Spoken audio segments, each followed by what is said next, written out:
この動画は35年間放置されていたバイクを息子の一言をきっかけにレストアした3ヶ月間の記録です。1年前、大学受験中の息子から LINE が。昔 NSR に乗ってたの？今もあるよ。マジ？ NSR って今すごい高いんだよ。僕レストアしたい。35年放置だから動かないかも。今の写真送って。これだよ。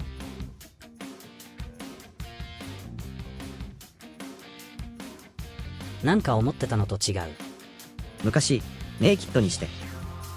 その後 NSR の話は出なくなり、春に息子は大学へ。そして夏、帰省の連絡が来た。NSR を見せよう。そう思った。来た早々に整備を始める息子。扇風機頑張ってね。滞在時間はあっという間に過ぎ、 NSR を残しておいてくれてありがとう。そう言って息子は東京へ。ハッとしました。私は両親にありがとうを伝えていただろうか。17歳で89年式を新車で買ってもらった。でも事故を起こして乗るのをやめた。そして35年放置した。売らずに残してくれていた両親。この姿の NSR は申し訳なかった。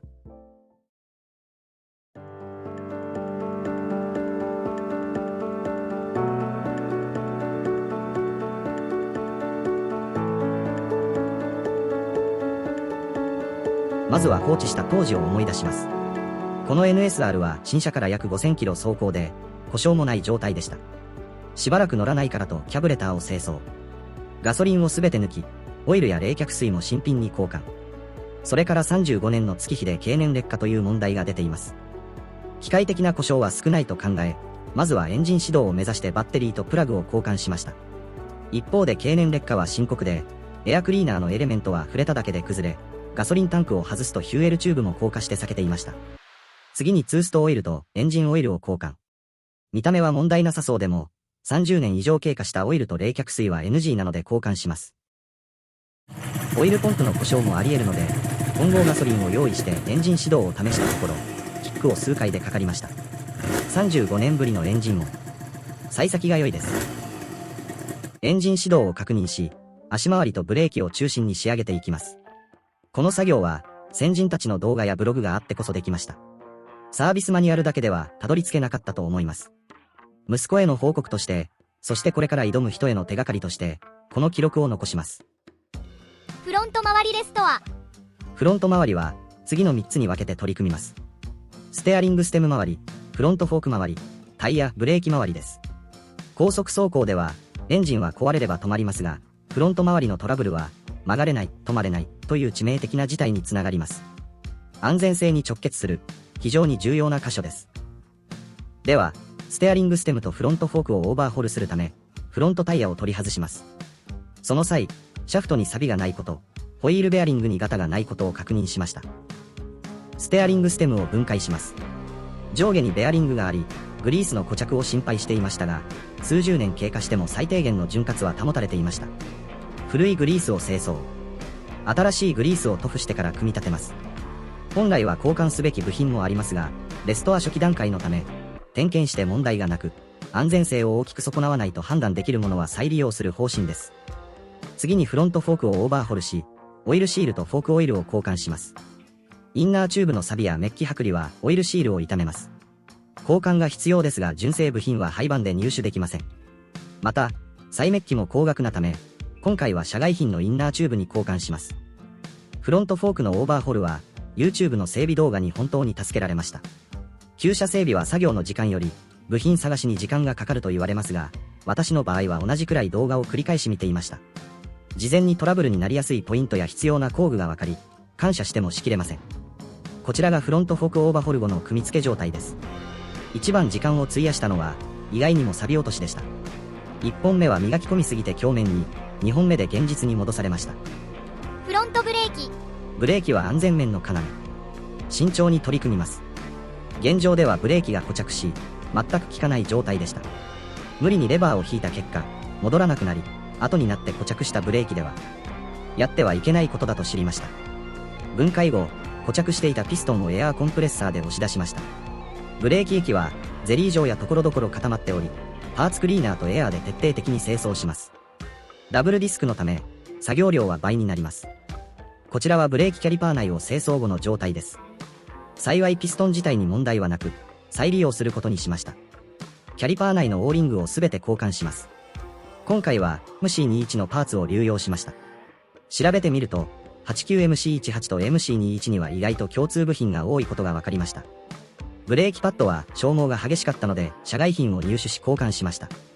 動画を参考にしながら、見よう見まねで面取りも言っています。フロントブレーキ液の補充。キャリパーのオーバーホルが完了したので借り付けを行い、ブレーキ液を補充してエアー抜きを行います。今回はブレーキホス内が空の状態なため、エアー抜きは難航すると予想。動画を何度も見返し、注射器やチューブを準備しながら、頭の中で手順をシミュレーションしました。いざ。エアが抜けず、何時間も同じ作業を繰り返すことに。深夜になっても終わる気配はありません。疲労困憊となり、この日は作業を中止しました。ここまでとは。気を取り直して作業を再開。いくつかの動画で、マスターシリンダー側からではなく、キャリパー側からブレーキ液を注入し、下から上へホス内に行き渡らせる方法が紹介されていました。この方法を試すと、30分ほどでエア抜きが完了。また、マスターシリンダーから遠いキャリパー側から行うのが良いそうです。ブレーキ周りは以上で終了としますが、本来、純正ブレーキホスの場合、5年前後で交換すべきです。私の場合は、ひび割れ、白っぽく劣化、硬化している、ホースが膨らんで見えるなどの症状がないためそのままにしています。ですが実際の走行をする際には、速やかに交換する予定です。タイヤ交換。こちらが35年もののタイヤです。交換のためにタイヤを手に入れるのが先決ですが、困ったのはフロントとリアでメーカーを揃えることでした。理由は、89のリアタイヤサイズが特殊で、生産数が少なく高額だからです。幸い、オークションで、新しめで、山もそこそこある中古を入手しました。出品者様には感謝です。タイヤ交換は、フロントとリアを同時に行いました。ビート外しは動画を参考にしながら、自宅にある作業台とジャッキを使って行いました。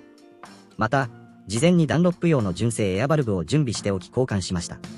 チューブレスタイヤなので、リムにはめれば完了だと思っていましたが、予想に反してリアタイヤよりもフロントタイヤの方が苦労しました。最終的には、父と2人がかりで、なんとか交換することができました。タイヤ交換でもう一つ困ったのが、タイヤレバーを差し込んだ箇所でホイールの塗装が簡単に剥がれてしまうことです。この NSR の外装とホイールは、以前プロの板金塗装屋さんに依頼してオリジナルカラーにしてもらいました。しかし、35年という年月の影響で塗装にも経年劣化が進み、ホイールは、触るだけで剥がれてしまうことがあります。さらに、工具が軽く当たっただけでも、天井に塗装が剥がれてしまいます。そのため、ひどい箇所についてはタッチペンで補修したり、シールを貼って隠しています。今回、ホイールバランス調整は専用の器具が手元にないため、割愛しています。ただし、250cc でもフロントタイヤのバランス調整は行うべきで、速度が時速 100km を超えるとハンドリングに影響が出る場合があります。そのため注意が必要です。私の場合、今は、レストア自体が目的なので、実走行の前に、バランス調整を行う予定です。タイヤを前後交換しただけで、一気に現役感が出ました。少しずつ見栄えが良くなるのが、レストアの喜びです。小さな満足感を積み重ねて、モチベーションを保っていく。そう実感しました。フレーム、スイングアームの錆取り。アルミフレームには全体的に白錆が見られ、シートレールの接合部にも赤錆が目立っていました。そのため、研磨して錆を落としました。研磨には耐水ペーパー、紙やすりのほか、研磨剤をつけたバフをグラインダーに取り付けて行い、仕上げは、ブルーマジックを使用しました。こちらは、紙やすりで研磨した後です。新車時の輝きは取り戻せませんが、自然な感じにはなりました。このスイングアームは、グラインダーにバフを取り付け、研磨剤を使って研磨した後の状態です。機械作業なので楽な上、磨けば磨くほど鏡面に近づいていきます。好みの問題ですが、私は鏡面仕上げまでは求めませんでした。ステップ周りなどのアルミパーツは、車体から取り外して錆取りをしました。レストアの総時間の半分は錆取りをしていたという感想です。シートレールは純正で黒色に塗装されていたため、錆の上から塗れる錆止め塗料を塗って補修しました。ラジエーターカバーは前面に錆が出ていたため、錆止め塗料で塗り直しました。今回はエンジンと同様に、ラジエーター周りは一切分解せずに作業を進めました。チャンバー、サイレンサー。チャンバーは錆と汚れで、かなりひどい状態でした。このままでは見た目も悪く、腐食も進んでしまうので、一旦錆と元の塗装をしっかり落とします。下地を整えた上で、最後に耐熱塗料で再塗装していきます。今回、チャンバーを外した際に、中から黒い水が出てきました。これは長年溜まったツーストオイルの燃え残りとカーボンが、結露や水分と混ざったもののようです。オイルの燃え残りやカーボンは、再塗装の前にしっかり落とした方がいいと気づきました。そこで急遽、段取りを変更し、先に内部をきれいにすることにしました。カセットコンロ用のガスバーナーでチャンバーを炙り、内部に付着したカーボンを焼いて、剥がれやすくします。ただし可燃物を扱う作業なので、周囲の安全を確保し、十分に注意しながら進めます。外側を炙って全体を加熱した後、不要なネジなどをチャンバーの中に入れて、振ってシャッフルしました。内部の汚れをこすり落とす狙いです。結果、出てきたネジは真っ黒。カセットボンベの熱では、さすがに力不足だったようです。ショックを受けていると、父が声をかけてくれました。庭で草木を焼いてるけど、使うかと。渡りに船とはこのことです。最初は遠慮がちに置いてみて、最後は腹をくくって突っ込みます。チャンバーからの白煙が10分ほどで出なくなりました。再挑戦。ネジを入れて振ると、乾いたカーボンが出てきました。チャンバー内のカーボン清掃が終わったので、次はサイレンサーのグラスウール交換へ。と思ったのですが、ここでも問題が発生しました。調べて分かったのですが、MC18 の純正サイレンサーは非分解構造。そのため、グラスウールの交換ができませんでした。ひとまずサイレンサーの錆取りを進めながら、89NSR 乗りが全員諦めるはずがない。きっと解決策がある。そう思い、検索をしまくりました。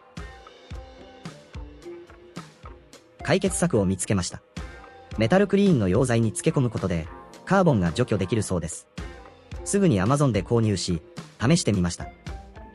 溶剤を注入して蓋をし、1日放置。1日置いた後の溶剤は、乳白色から真っ黒に変化していました。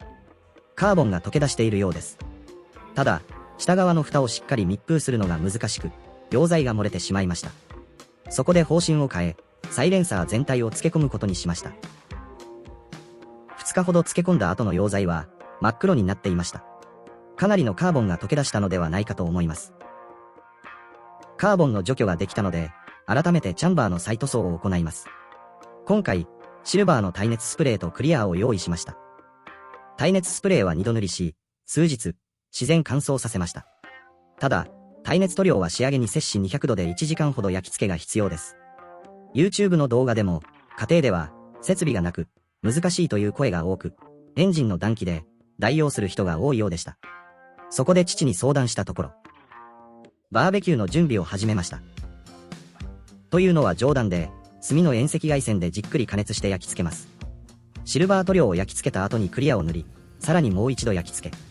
チャンバー2本分で、トータル8時間ほどかかりました。チャンバーとサイレンサーを組み付ける際は、ガスケットを新品に交換します。今回はすべて社外品で揃えました。また、サービスマニュアルには記載がありませんが、念のため液状ガスケットも用意しました。ガソリンタンク内の錆取り。燃料タンクの錆取り方法は、YouTube にもたくさん紹介されています。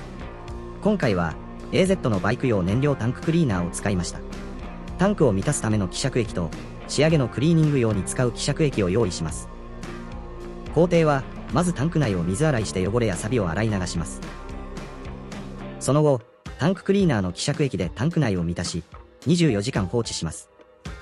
24時間後、タンククリーナーの希釈液をポリタンクに移し、仕上げ用の希釈液を入れてシャッフル。乾燥させて完了です。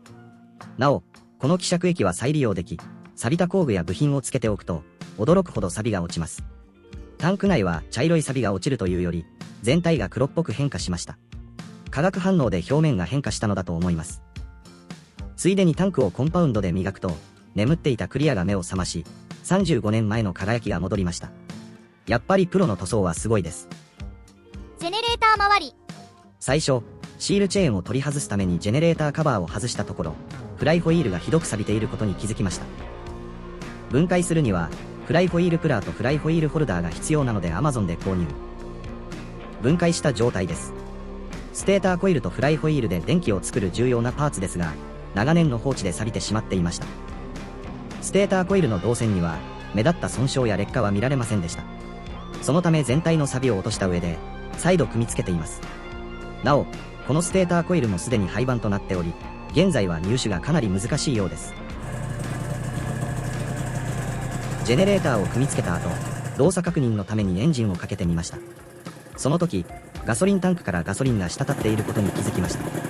一難去ってまた一難。ガソリンタンクを取り外してコック周りを確認しましたが、原因ははっきりしませんでした。おそらくオーリングの劣化だろうと見当をつけ、部品を注文することにしました。純正のオーリングが届いたので交換してみましたが、ガソリン漏れは解消しませんでした。思い切ってガソリンコックを分解してみると、内部のゴムパッキンが変形しており、ここから漏れていたようです。残念ながらこのパッキン単体は販売されておらず、ガソリンコック一式を交換するしかありませんでした。純正品に交換したことで、ガソリン漏れは無事に解消しました。なお、オークションなどでは、89NSR5 缶の新品ガソリンコックが出回っていますが、取り付け自体はできても、コックレバーの向きが純正と異なっているようで、操作性に支障が出るのではと思います。さらに、ショップ価格より高額に設定されているものも多く見受けられます。部品を入手する際は、まずショップの価格を確認してから購入することをお勧めします。チェーンの交換。クランク側のスプロケットを外したところ、周辺のプラスチックパーツが崩壊していました。調べてみると、純正では静音効果のためについている部品のようです。状態を整えて、磨いて再利用することにしました。リアブレーキのオーバーホール。リアブレーキキャリパーを分解し、清掃します。リアは片持ちキャリパーのシングルピストンなので、用意するオーリングも1セットだけで済みます。また、Amazon で純正採用品のメーカーである日清が、汎用オーリングセットを数百円で販売しています。リアパッドはほとんど減っていません。当時の自分は、リアを使わずフロントばかり握っていたんだと思います。リアブレーキのオーバーホールが完了したので、ブレーキフルードを補充してエア抜きを行います。フロントブレーキで散々苦労した後なので、もう慣れたものです。いざ。